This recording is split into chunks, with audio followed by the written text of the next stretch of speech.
Salut! Bienvenue dans À Cheval, le podcast de l'équitation collaborative. Je suis Morgane, je suis coach en équitation et j'accompagne mes élèves, peu importe leur discipline ou leur niveau équestre, vers plus de collaboration dans leurs échanges avec leur cheval. Si tu es cavalière et que tu es à la recherche de connaissances, de tips, de réflexions ou d'exos pour que ton équitation devienne plus collaborative, alors t'es au bon endroit. Dans ce podcast, je te partage seule ou avec mes invités tout pour t'inspirer et que tu puisses développer l'équitation dont tu rêves avec ton cheval. T'es prête? Allez hop, à cheval! Bonjour Lucie, Bonjour, Morgane. on se retrouve pour le 8e épisode de notre série et le dernier. Aujourd'hui, j'ai envie de le placer là parce que c'est un épisode qu'on a choisi un peu. Ouais, l'idée c'était de partir sur l'idée reçue qu'on a parfois et qu'on parfois. J'ai envie de placer le mot extrémiste tout de suite, que certains extrêmes en tout cas dénoncent beaucoup. C'est le fait que l'équitation détruit les chevaux.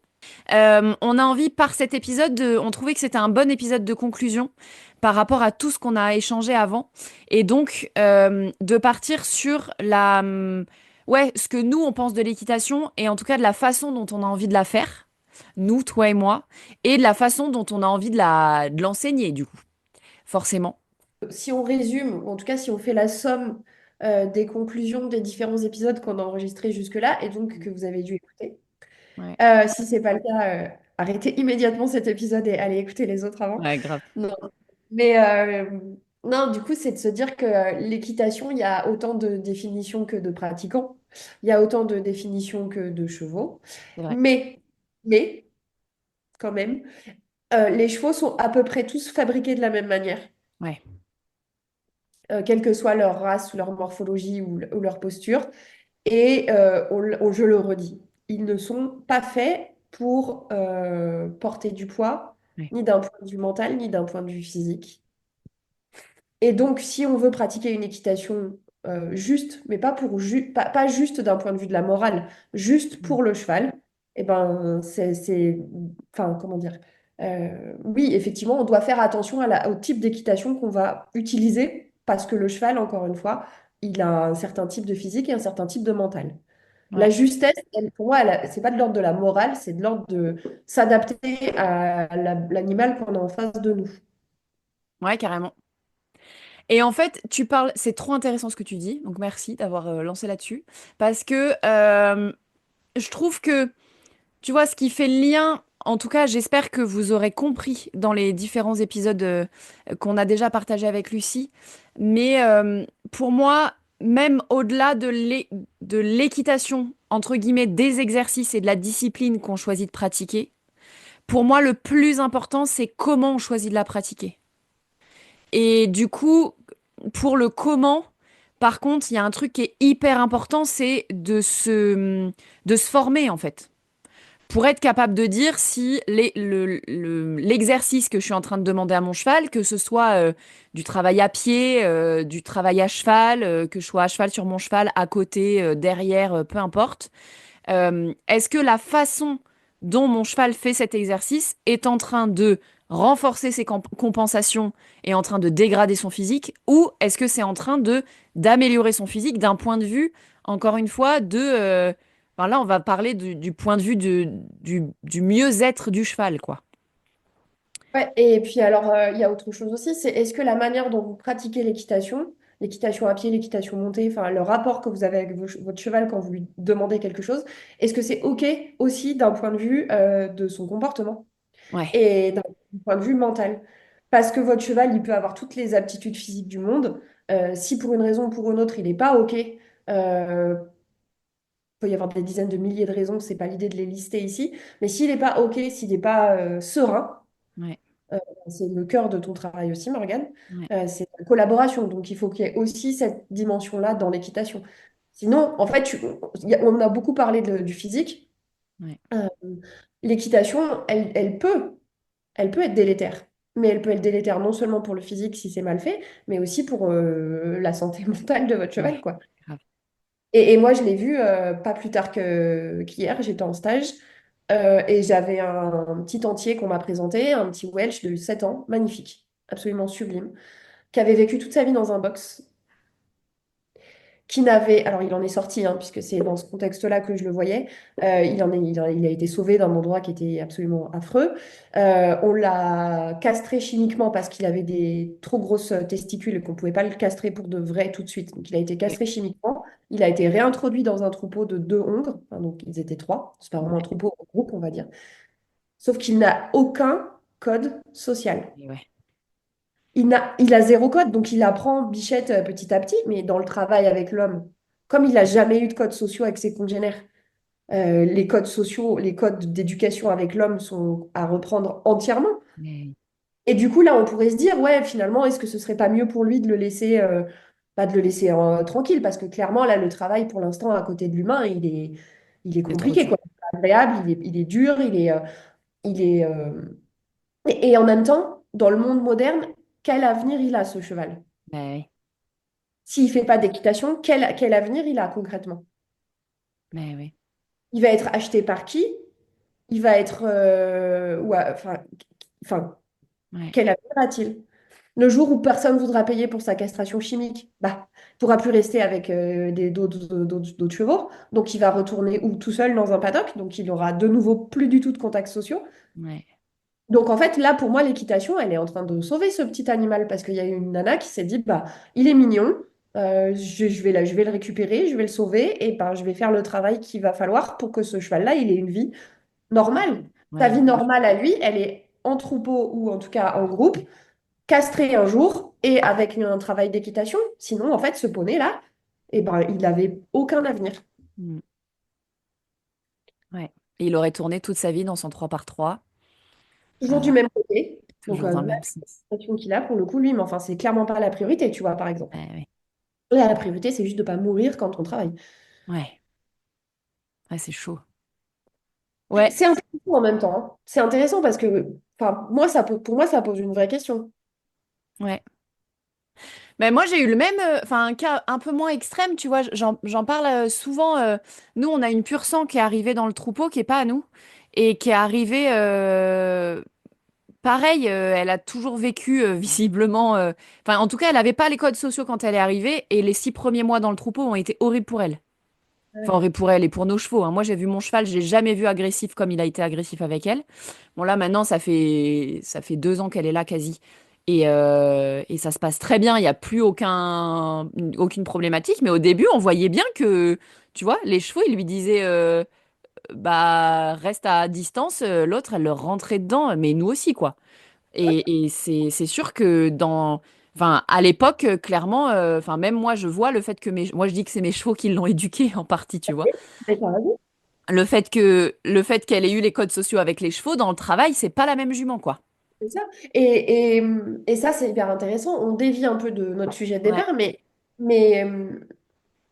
mais ça, oui, oui, oui, oui. Bon, faut pas qu'on s'éparpille trop. Mais là, oui, clairement, l'équitation, elle prend le relais et elle complète ouais, euh, complètement des choses que les chevaux peuvent ne pas avoir vécues de manière convenable dans leur vie de cheval. Et mm, au contraire, de temps en temps, ouais. l'humain, alors je dirais que c'est quand même rarement intentionnel. Bah, je pense, enfin, ouais, c'est rarement, voire, franchement, personne, enfin, moi, quelqu'un de normalement constitué dit pas, enfin, tu vois, c'est pas intentionnel. Les gens, La ils pensent que maltraitance. la maltraitance, franchement, Moi, je enfin, dirais pas que c'est pas intentionnel parce qu'on a quand même eu des cas de maltraitance oui, peut-être. clairement avérés, et, Oui, etc. Mais en tout cas, de la maltraitance quotidienne, ouais, voilà, ou quelque chose de banal, euh, où on ne fait pas attention, par exemple, bon, alors on va peut-être pas parler de maltraitance, mais en tout cas de méconnaissance des codes justement entre chevaux. Ça peut engendrer effectivement des situations où le cheval ne comprend plus exactement pourquoi il y a des codes avec ses congénères et d'autres codes avec l'humain. ouais, Nous, notre job d'humain, c'est quand même d'avoir des codes qui se rapprochent de ceux que les chevaux ont entre eux. C'est-à-dire, par exemple, je suis capable de monter très haut en phase, mais je ne suis pas en colère, parce que ouais. les chevaux sont en colère entre eux. C'est juste Mm, que si tu n'entends pas le petit signal, je vais faire un plus gros signal. mm. Et mais après, il n'y a plus rien. Enfin, tu l'as déjà vu avec ton troupeau. D'un seul coup, tu peux avoir bordel autour du râtelier, ou etc. Ouais, Et la minute d'après, tout le monde mange, remange les uns à côté des autres parce que c'est fini. Et que... Là, pour moi, vraiment, il y a un truc, il y a deux choses qui nuisent vraiment à l'équitation, juste, encore une fois, pas d'un point de vue moral, mais du point de vue du cheval, c'est l'anthropomorphisme. Ouais, C'est-à-dire de calquer des sentiments humains sur des chevaux, ou en tout cas des comportements humains sur des chevaux. Ça, c'est un truc, pour moi, c'est ultra néfaste et nuisible pour l'équitation. Et le fait de ne pas être formé sur vraiment la base de ce que c'est un cheval, comment ça bouge, comment c'est fait, comment ça vit, basta. ouais. Comment ça pense? Enfin, tu vois, cognitivement, comment, carrément. Mais l'un va avec l'autre. Et ouais, je trouve que tu soulèves un truc qui est hyper intéressant aussi, c'est certes, enfin, tu vois, notre job d'humain, c'est de se rapprocher des codes, enfin, tu vois, de communiquer avec nos chevaux avec des codes qui se rapprochent des codes des chevaux, et à la fois en restant conscient qu'on est des humains. Ouais. Mais en fait, c'est vraiment pour moi, c'est plus de l'ordre de la posture et de l'énergie qu'on va Ouais, mettre dans notre travail. ouais, on est d'accord là-dessus. C'est-à-dire que, en fait, il y a des choses qu'on fait de manière inconsciente qui veulent dire des choses pour eux, Ouais, qui pour nous vont pas être significatives. Par exemple, encore une fois, hier, je donnais un cours de travail à pied et la cavalière, pour motiver son cheval, elle tapait la chambrière par terre. ouais, Ça, pour nous, ça veut dire quelque chose. Au mieux, pour le cheval, ça veut rien dire. Au pire, ça veut pas dire ce qu'on va vouloir qu'il fasse. ouais, En fait, c'est de mettre de la conscience, tout simplement, dans nos gestes. ouais, Comme quand on est à cheval, on fait du bruit quand on n'est pas fixe dans les mains. Et donc, on va mettre du bruit dans la bouche de nos chevaux et le message va être brouillé. ouais, Quand on est dans une certaine posture à pied, c'est pareil. ouais, Si on met du bruit dans notre manière d'être, si notre énergie n'est pas en rapport avec nos demandes, enfin, ouais, c'est des choses que les chevaux, ils ne communiquent que comme ça entre eux. ouais, Donc, vraiment, c'est cette idée de... Alors, certes, on n'est pas des chevaux, mais par contre, on en se connaît suffisamment aujourd'hui pour s'adapter à leur manière de communiquer. ouais, En termes d'énergie, en termes de posture, en termes de conscience. ouais, Oui, je trouve que c'est extrêmement important de le rappeler. Que eux, ils doivent s'adapter à l'équitation, qui est encore une fois pas quelque chose de naturel, mais ouais, que nous, on doit aussi s'adapter à qui ils sont en tant qu'animal carrément, et à leur façon de communiquer. carrément. Ouais, je suis bien d'accord. Et, et d'autant plus, tu sais, quand on est à cheval. En fait, moi, il y a un truc quand même que je trouve hyper intéressant dans l'équitation et que j'avais envie de placer là. Je recadre un peu par rapport à ce qu'on s'était dit au départ. C'est hyper intéressant ce qu'on se dit et j'ai envie de rebondir sur plein de trucs, mais je vais nous recentrer, tenter en tout cas. Euh, Il y a vraiment un truc qui est hyper important pour moi qu'on place ici, tu vois, c'est euh, tout ce qu'on est en train de se dire. Certes, c'est valable à pied, tu vois, sur la posture, comment on se place, comment on bouge. Et il y a aussi un truc à cheval. Il y a un truc que tu dis, que t'as dit, qui a vraiment résonné pour moi parce que c'est ce que j'expérimente. Tu me reprendras si je mets pas les bons mots. Mais en stage, à un moment, tu disais que quand on est à côté de notre cheval, on est considéré comme un individu. Et quand, enfin, c'est surtout la deuxième partie qui m'intéressait, mais c'est quand, une fois qu'on est à cheval, on n'est plus qu'un bouquet de sensations. Ah oui, oui. Tu vois? Et ça, je trouve ça hyper intéressant d'avoir conscience, en tout cas, d'être, tu vois, à cheval, c'est pas, nous, on projette beaucoup, moi, je vois beaucoup de gens qui projettent, tu sais, le truc de, je suis son copain, à pied, on est amis, il m'aime, blablabla. Et du coup, bah, si je me mets à cheval, il va pas me mettre par terre parce qu'il m'aime. Alors qu'en vrai, tu vois, si je grossis le trait un peu, bah, une fois que t'es à cheval, si t'arrives tout crispé, tout tendu, tout machin, tout truc, bah, lui, il va pas se dire, bah, c'est Morgane ou c'est Lucie, donc je vais prendre soin d'elle parce que tu vois, il va se dire, oh mon Dieu, il y a un truc tout crispé là-haut, tu vois. Ouais. Et surtout, c'est ce qui explique aussi pas mal pourquoi il y a des chevaux qui mettent vachement de temps qui mettent assez peu de temps finalement à se rééduquer, entre guillemets, avec toi. Ouais, Et une fois qu'ils sont de retour chez leur propriétaire, c'est ouais, pas toujours aussi évident. Parce qu'en fait, le bouquet de sensations, il est quand même connu. Une manière de respirer, une manière de tenir les rênes, donc un contact très particulier. En fait, les chevaux reconnaissent pas forcément, enfin si à terme, oui, il va faire le lien entre l'individu à pied et l'individu qu'il a au-dessus de lui. Mais il va falloir du temps. ouais, Par contre, une fois que c'est acquis, la mémoire reste très, très, très, très, très longtemps. C'est-à-dire qu'il va tout de suite être capable de savoir qui il a sur le dos. Et ça, ouais. j'en suis intimement persuadée. Ouais. Justement parce qu'il y a ce bouquet de sensations, donc une certaine manière d'agir dans les jambes, de se tenir, de s'asseoir, de respirer, de regarder, enfin, voilà. Comme il n'y a plus la vue, euh, encore une fois, ça décuple ses autres sens. Et oui, effectivement, du coup, étant donné qu'on n'est qu'un bouquet de sensations, effectivement, tu as hyper raison de le rappeler que notre posture et notre, comment dire, notre énergie, une fois qu'on est Bah ouais. au-dessus, est aussi hyper importante à gérer. Ouais. Mais du coup, enfin, ça c'est vraiment quand tu l'as dit, je me suis dit, bah oui, évidemment, et ça explique pourquoi euh, ouais, pourquoi il y a des chevaux, même avec des gens un peu stressés, un peu anxieux, à pied ça le fait, mais à cheval là-haut ça le fait plus du tout quoi. Même si c'est la même personne et qui sont habitués finalement à cette espèce d'énergie haute tout le temps, bah dans un cas ils voient la personne et dans l'autre cas ils ne font que la sentir quoi. Et donc ça peut être hyper anxiogène pour eux Inversement. et inversement. Inversement, Ouais. moi, ça m'a toujours fait halluciner de voir des chevaux qui étaient hyper stress euh, partir en balade reine longue avec quelqu'un de. Enfin, bon, je disais Ouais. rien, hein, moi j'étais extérieure à la scène, mais je me disais, oh mon Dieu, mais il va se tuer avec ce Mm, cheval dehors. Pas mm, du tout, ouais. Ouais. pas du tout. C'est vrai. Alors, c'était peut-être un coup de chance, etc. Et je dis pas que c'est ce qu'il faut faire et qu'on met l'éducation et l'habituation et le travail progressif, etc. Mais le fait est que, oui, notre propre. Enfin, là, c'est enfoncer des portes ouvertes, en fait. Mais c'est aussi pour ça que c'est intéressant comme sujet. Parce que pour moi, l'équitation détruit-elle les chevaux? Est-ce que l'humain détruit l'humain? Enfin, j'ai envie d'aller Ouais, ouais. jusque-là, en fait, Ouais, tu vois. Évidemment que oui et évidemment que non. ouais. En fait, c'est que dans le monde dans lequel on vit, le pire et le meilleur se côtoient en permanence. Ouais. Enfin, tu vois, c'est pas nouveau de dire que l'homme est un loup pour l'homme. Mm. Ben, l'homme est un loup pour le cheval, ou alors au contraire. Mm. Et c'est ça qui est chouette aussi, c'est que je veux dire qu'on n'aurait pas des discussions comme ça si on était tous d'accord. Enfin, le monde s'enrichit aussi parce qu'on n'est pas, parce qu'il y a des contradictions, parce qu'il y a des choses vers lesquelles on a envie de tendre. Ouais. Je préfère dire ça plutôt que de dire des choses contre Contre. lesquelles on peut tomber. Et Ouais. ça, je pense qu'on va en parler aussi un petit peu aujourd'hui. Ouais. Ouais.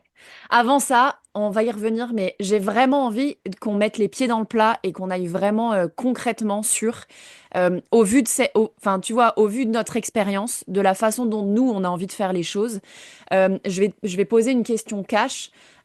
C'est est-ce que, tu vois, qu'est-ce que ça peut apporter au cheval qu'on lui monte dessus, en vrai? Est-ce que rien? Je mets les pieds dans le plat direct, puisque ça m'intéresse trop. Moi, j'ai un avis là-dessus, mais je vais avoir le tien.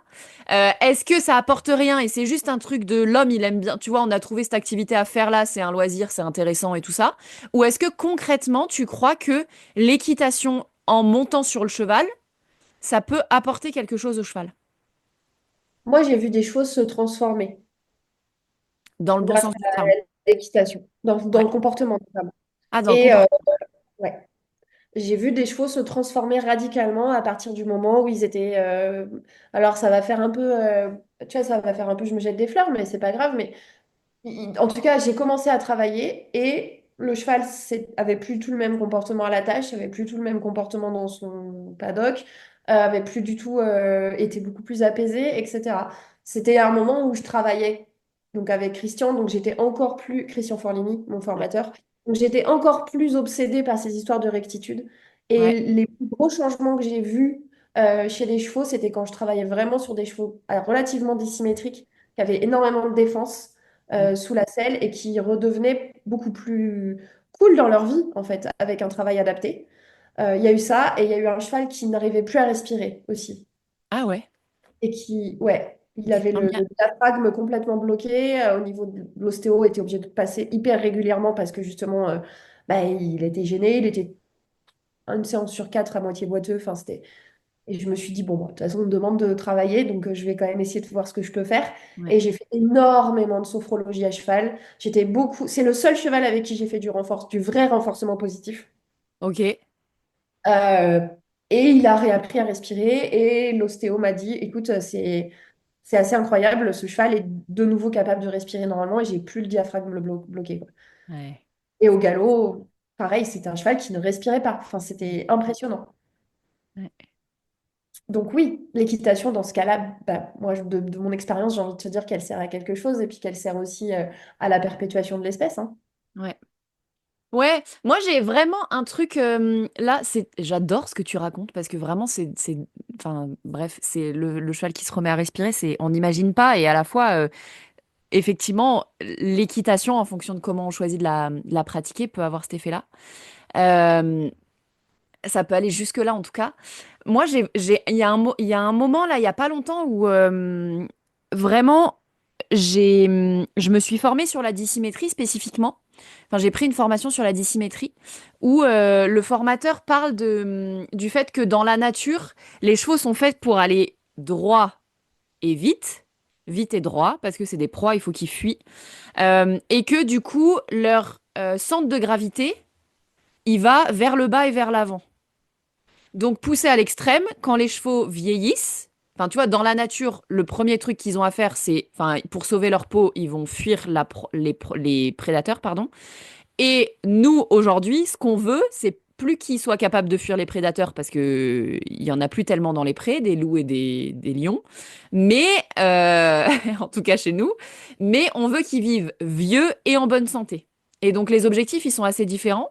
Et donc ce centre de gravité qui a tendance à aller vers le bas et vers l'avant va avoir tendance à effondrer la cage thoracique et on rentre dans un cercle vicieux de plus il va vers le bas et vers l'avant, plus il a mal au dos, plus le dos s'effondre, potentiellement conflit de processus épineux, blablabla. Bla. Donc douleur, comme nous, hein, chez les humains, quand on bouge pas, on a mal au dos et moins on en fait, plus on a mal au dos et ainsi de suite. Moi, il y a un vrai truc où ce jour-là, je me suis dit, ah ouais, mais ça, globalement, ce cercle vicieux, là, on le connaît chez tous les chevaux. Et pour le coup, j'ai vu un vrai intérêt à l'équitation, c'est ce truc de se dire, bah, grâce à la mécanique équestre, tu vois, au fait de pratiquer l'équitation, l'objectif de l'équitation, c'est de remonter ce centre de gravité. Donc, de remonter le dos de notre cheval, de remonter la cage thoracique plus précisément, et donc de permettre aux chevaux, un, de nous porter, parce que certes, quand on met un poids là-haut, c'est important qu'ils soient capables de nous porter, mais aussi tout simplement qu'ils soient capables de porter ses propres viscères, en fait.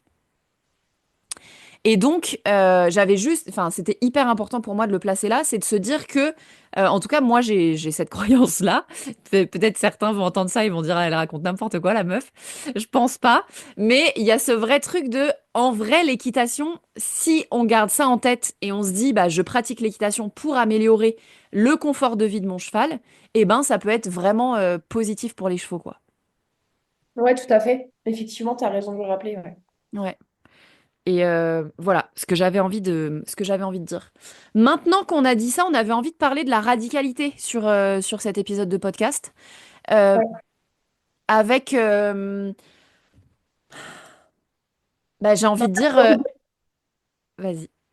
On avait envie de conclure, en fait. On avait Ouais, envie de conclure le cycle d'épisodes qu'on a fait ensemble ouais, et cet épisode en disant, enfin d'ailleurs Morgane, c'est toi qui l'as trouvé cette jolie formule et du coup je vais te laisser ouais, la dire, ouais. mais vas-y. Je vais juste l'introduire parce que, tu vois, en fait, je crois qu'il y a un des trucs qui est en filigrane sur nos épisodes de podcast, qui est aussi en filigrane dans tout ce qu'on transmet, toi et moi. C'est ce truc de, maintenant qu'on a dit ça, il n'y a pas une équitation, tu vois, tu l'as dit aussi au début, il n'y a pas une équitation possible, il y a plein d'équitations possibles en fonction de plein d'objectifs qu'on a les uns avec les autres, des disciplines qu'on a envie de pratiquer, des chevaux qu'on a, des races de chevaux qu'on a, etc. Et donc, euh, c'est hyper important pour nous de choisir, j'ai envie de dire, pour le coup, j'ai envie de dire choisir le camp dans lequel on se place, de ce point de vue-là.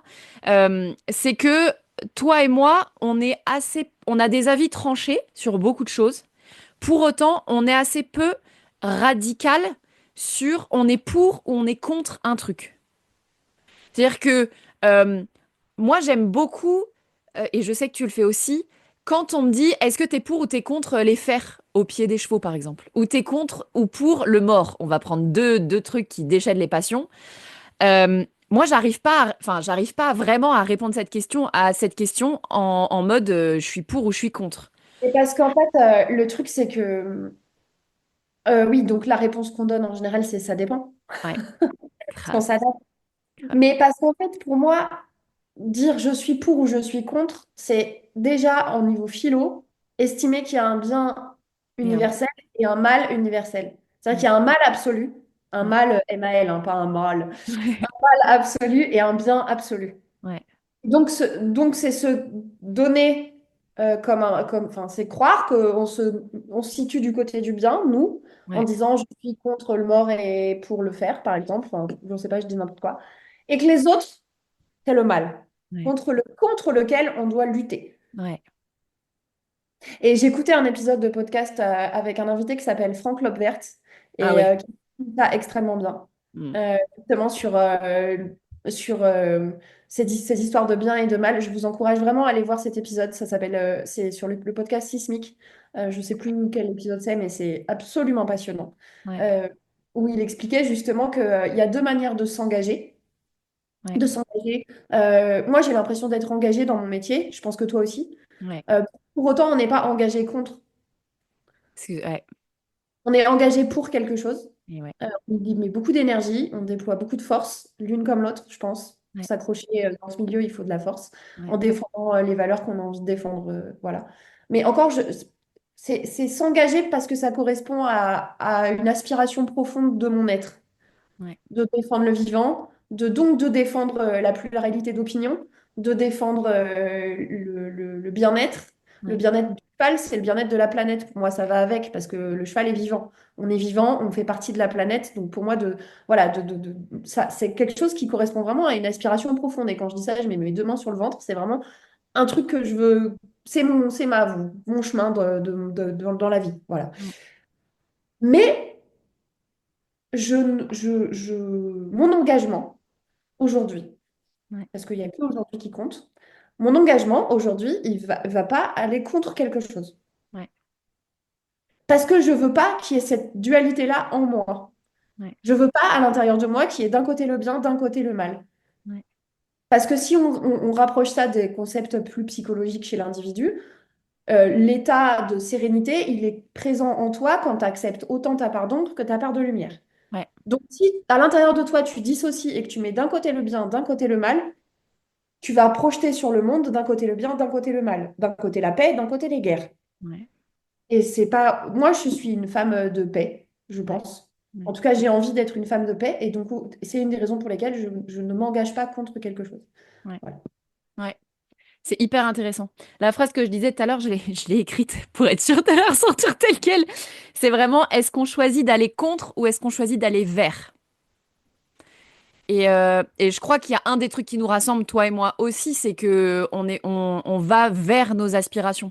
Chez nous, enfin, nous, dans notre enseignement, on veut gagner. On a ce truc de, on veut aller vers, on veut progresser, mais on veut pas progresser en mettant des grandes claques à ce qui se passait avant. On veut progresser en allant vers du mieux, en allant vers du Le con. mieux et encore le mieux, c'est relatif. Enfin, tu Bah vois, ouais, si on va vers.